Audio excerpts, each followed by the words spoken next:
सुने। Hello friends, आज हम पढ़ेंगे चुंबकों द्वारा मनोरंजन। आपके घरों में आपके पास चुंबक तो होती होगी और आपने क्रेन को भी देखा होगा कि उसके नीचे गुटका लगा होता है, जिससे वो लोहे के टुकड़े वगैरह उठाकर लेकर जाता है। ऐसे आपकी ज्योमेट्री बॉक्स में भी चुंबक होती है, गेट में भी चुंबक, डोर में भी चुंबक होती है जिससे वो खुलता है, और रेफ्रिजरेटर के दरवाजों में भी चुंबक होती है। ऐसी पिन होल्डर आदि में भी चुंबक होती है। अब ये है कि चुंबक कैसे खोजा गया। तो चुंबक की एक प्राचीन कहानी है कि एक प्राचीन यूनान में एक गडरिया रहता था, उसका नाम मैग्नस था, और वह अपनी भेड़ों को चराने के लिए पहाड़ पर लेके जाता था, और भेड़ों को नियंत्रण करने के लिए उसके पास एक छड़ी होती थी। छड़ी के एक सिरे पर लोहे की टोपी लगी होती है। एक दिन पहाड़ पर एक चट्टान के ऊपर से इस छड़ी को उठाने लगा तो उसको लगा कि जोर लग रहा है, तो उसने देखा कि चट्टान छड़ी को अपनी ओर आकर्षित कर रही है। इससे पता चला कि उस चट्टान एक प्राकृतिक चुंबक थी। इस तरह उस गडरिये के नाम पर इसका नाम मैग्नेटाइट रखा गया। मैग्नेटाइट में लोहा होते। कुछ लोगों का विश्वास है कि मैग्नेटाइट मैग्नीशियम नामक स्थान पर पहले पाया गया। जिन पदार्थों में लोहे को आकर्षित करने का गुण होता है उसको क्या कहते हैं? चुंबक कहते हैं। लोग अब जान चुके थे कि कुछ चट्टानों में लोहे के टुकड़ों को आकर्षित करने का गुण होता है। चट्टानों के इन छोटे टुकड़ों में कुछ विशेष गुण होते हैं। प्राकृतिक रूप से मिलने वाले इन पदार्थों को उन्होंने चुंबक कहा। अब आजकल विभिन्न आकृतियों के कृत्रिम चुंबक भी बनाए जाते हैं। उदाहरण के लिए छड़ चुंबक, नाल चुंबक, बेलनाकार, गोलाकार आदि।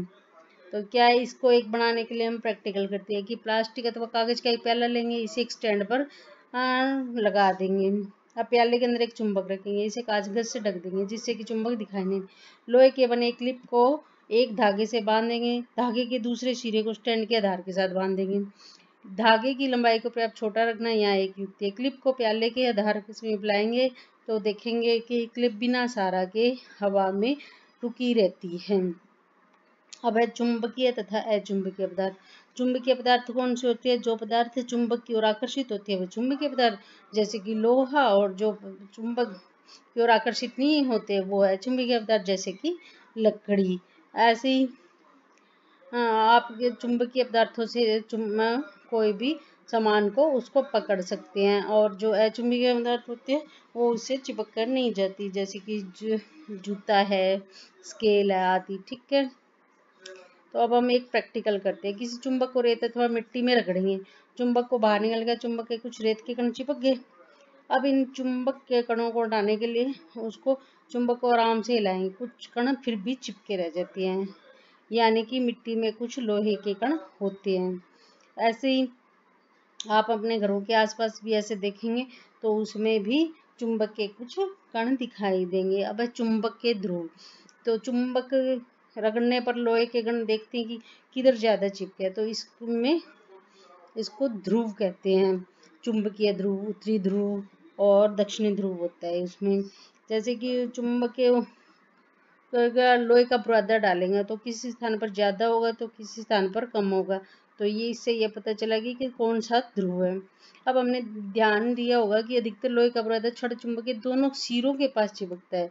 इन सिरों को क्या कहते हैं? इन सिरों को हम ध्रुव कहते हैं। अब है दिशाएं ज्ञात करना। प्राचीन समय से लोग चुंबकों के द्वारा ही दिशा का ज्ञान करते थे।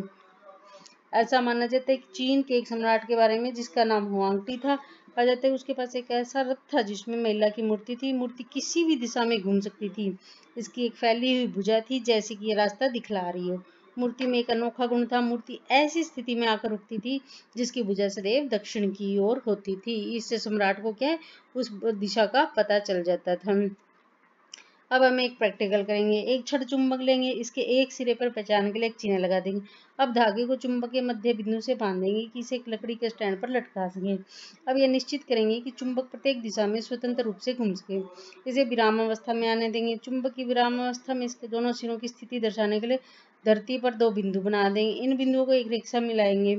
यह रेखा उस दिशा को दर्शाती है जिस दिशा में चुंबक अपनी विराम अवस्था में आती है। अब चुंबक के एक सिरे को हल्का सा धक्का देंगे और फिर इसे विराम अवस्था में आने देंगे। अब हम दोबारा चिन्ह अंकित करेंगे। चुंबक को एक दूसरी दिशा में घुमाएंगे, इसके विपरीत में आने विराम में आने की अंतिम दिशा को नोट करेंगे। आपने देखा होगा क्या वो एक ही दिशा में रुकती है, यानी कि अब आपको पता चल गया कि सम्राट के रथ की मूर्ति का रहस्य। इस प्रैक्टिकल से हम चुंबक के स्थान पर लोहे की छड़, प्लास्टिक अथवा लकड़ी का स्केल भी यूज कर सकते हैं। हमने देखा है कि स्वतंत्र लटका हुआ चुंबक सदैव एक निश्चित दिशा में विराम पर आता है, जो उत्तर दक्षिण दिशा होती है। प्रातः उगते सूर्य की दिशा का उपयोग कर पूर्व दिशा का अनुमान लगा लेंगे। यदि आपका चेहरा पूर्व की ओर है तो आपके बाईं ओर क्या होगा, उत्तर होगा। दिशा निर्धारण करने के लिए सूर्य का प्रयोग एकदम ठीक नहीं हो सकता, परंतु यह विधि जो होती है आपके द्वारा खींची गई रेखा पर उत्तर दक्षिण दिशा अंकित करने में सहायक सिद्ध हो सकती है।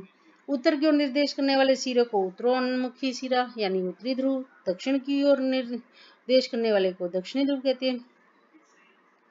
अब सभी चुंबकों के दो ध्रुव होते हैं, चाहे उनका आकार कैसा भी हो। सामान्यतः चुंबकों पर नॉर्थ और साउथ को अंकित किया जाता है। चुंबक का यह गुण जो होते हैं ना, हमारे लिए बहुत उपयोगी होते हैं। चुंबक के इस गुणों का उपयोग हम दिशा निर्धारण के लिए करते हैं, और ऐसा माना जाता है कि प्राचीन काल में ऐसे ही लोग दिशा निर्धारण करते थे। तत्पश्चात चुंबक के इस गुणों पर आधारित एक युक्ति विकसित हुई, ये कंपास के नाम से जाने थे। कंपास सामान्यतः कांच के ढक्कन वाली एक छोटी डिब्बी होती है। एक चुंबकित डिब्बी के अंदर एक धुरी पर लगी होती है जो स्वतंत्रता पूर्वक घूमती है। कंपास में एक डायल भी होता है जिस पर दिशाएं अंकित होती है। कंपास को उस स्थान पर रखते हैं जहां हमें दिशा निर्धारण करना होता है। इसकी सुई विराम अवस्था में उत्तर दक्षिण दिशा को निर्देशित करती है।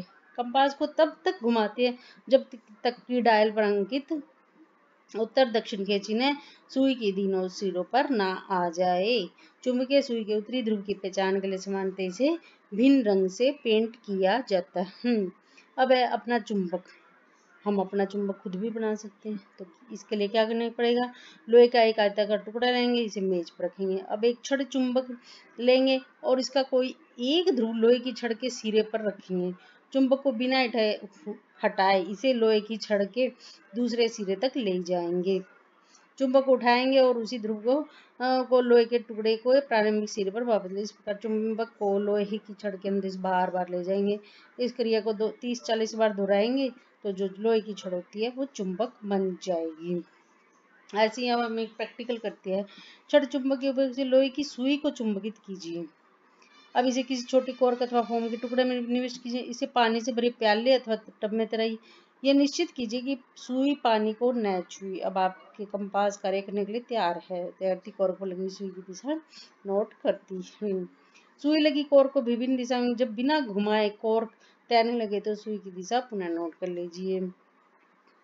और इस तरह आपने देखा होगी जब कॉर्क घूमना बंद कर देती है तो सुई सदैव एक ही दिशा को दर्शाती है।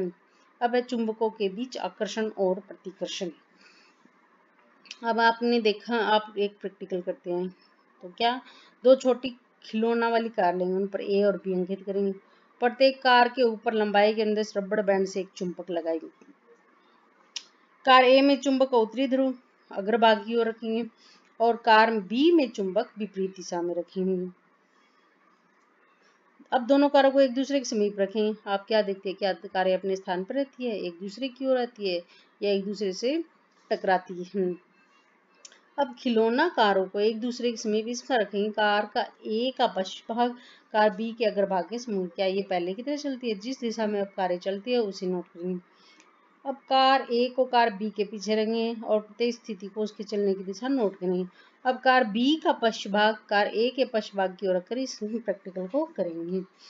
इस तरह चुंबकों का यह गुण एक दूसरे को लटका कर तथा एक दूसरे के चुंबक के उत्तरी दक्षिण ध्रुव को एक दूसरे के समीप लाकर भी देख सकते हैं। अब एक कुछ चेतावनी होती है, जैसे कि यदि चुंबक को गर्म किया जाए, हथौड़े से पीटा जाए या ऊंचाई से गिरा जाए तो अपना गुण खो देती है। यदि चुंबक को उचित रख रखाव ना हो तो भी ये समय के साथ खत्म हो जाते हैं, खराब हो जाते हैं। अब नाल चुंबक के भंडारण के लिए इसके ध्रुवों पर के संपर्क में लोहे का एक टुकड़ा रखना चाहिए और चुंबक को हमेशा television, music system, CD, computer से दूर रखना चाहिए। और